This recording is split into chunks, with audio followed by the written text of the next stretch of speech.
Sa adaptive leadership, napakahalaga ng first step. At ang first step sa adaptive leadership ay diagnosing yung adaptive challenge. Ngayon may picture tayo dito ng mga doktor na inaaral yung resulta ng CT scan, no? Kasi yun, diagnostic ang tawag dito, aaralin nila para tama yung diagnosis nila at maging tama yung kanilang prescription sa pasyente. Kung mali yung diagnosis, then malamang mali rin yung magiging solusyon na i-reseta ng doktor. At ganoon rin sa adaptive leadership. Madami sa pagkakamali ng mga leader pagkakamali sa pag-diagnose. No? Dahil mali yung diagnosis, mali yung solusyon nila. Ngayon, ang trabaho ng adaptive leader ay mag-diagnose ng madalas social systems, no? Or organizations or sectors. At meron tayong isang medyo nakakatawang example, no? Ewan ko kung naalala nyo to, in the 1980s, merong sine si Jimmy Santos kasama si Don Zulueta, tapos Bonjing, no? Hango ito dun sa 1950s na cartoon, comics ni Mars Ravelo. At ang kwento dito sa Bonjing, adult na sa edad si Jimmy Santos, pero yung pag-iisip niya, yung galaw niya, pang baby pa. So dito may picture pa ng dede, no? Baby bottle, milk bottle na may tsupon pa. Tapos yung damit niya, pang baby pa, no? So isang example to ng isang adaptive challenge. Tapos kung iisipin mo, ang may problema dito ay hindi lang si Jimmy Santos kundi yung pamilya, no, yung mga magulang, yung mga nakapaligid sa kanya ay ang may kasalanan kung bakit hindi nagmature si Bonjing, no.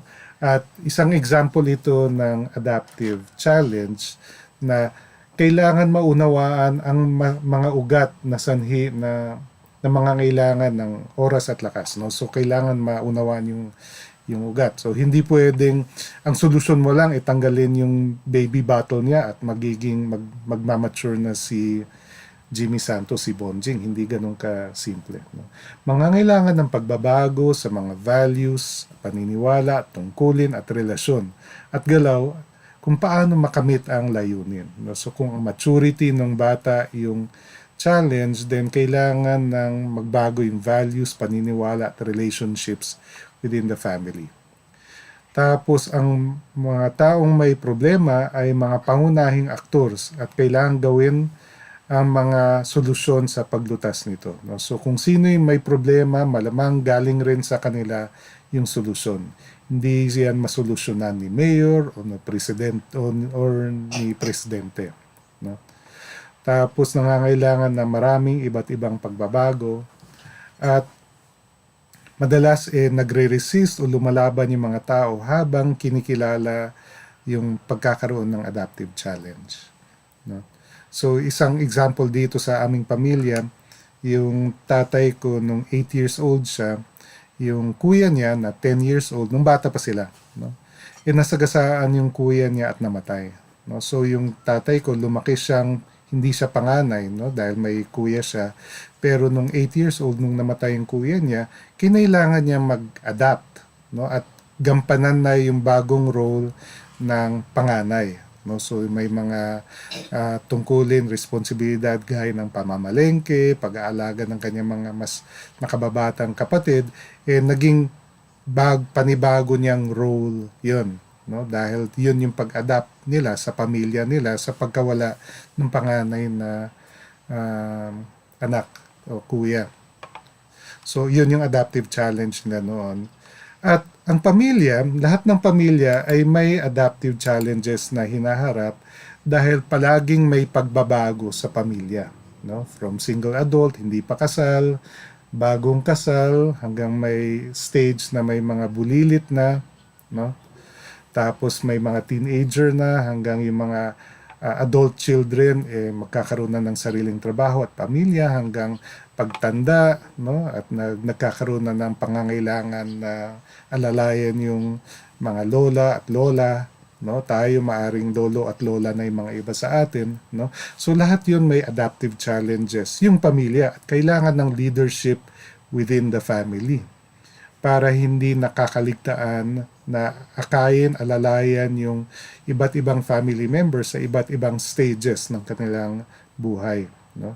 Otherwise, maaring maantala o ma-delay yung kanilang pag-grow, pag-mature, pag-adapt para maging masaya sila kung at na buhay, no? Buhay na buhay sila whatever stage yung um, sila sa buhay nila.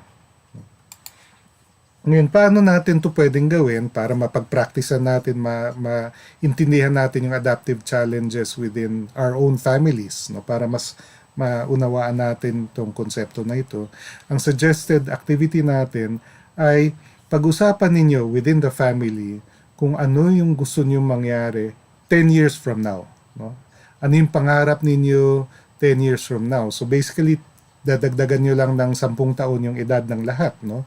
Kayo, yung anak ninyo, kung 12 years old yung anak ninyo, edi 22 years old na siya 10 years from now, no? Kung yung magulang ninyo 70 years old, edi 80 years old na siya 10 years from now.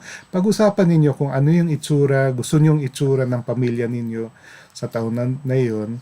And then, pag naisip natin yung 10 years in the future, madalas mas lilinaw kung ano yung mga kailangan nating gawin ngayon pa lang upang 10 years from now, ganun yung maabot natin. No? Parang malilinaw kung ano yung kailangan natin itanim o simulan ngayon pa lang para maabot natin yung pinapangarap natin 10 years from now na itsura ng anak natin, sarili natin, magulang natin.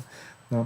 At kailangan yun yung mga adaptive challenges sa present, no? Para maabot natin yung gusto natin mangyari 10 years from now. So, ang isang konsepto na related dito ay yung holding environment at meron tayong link, no, on yung holding environment in relation to adaptive leadership dito sa video na ito.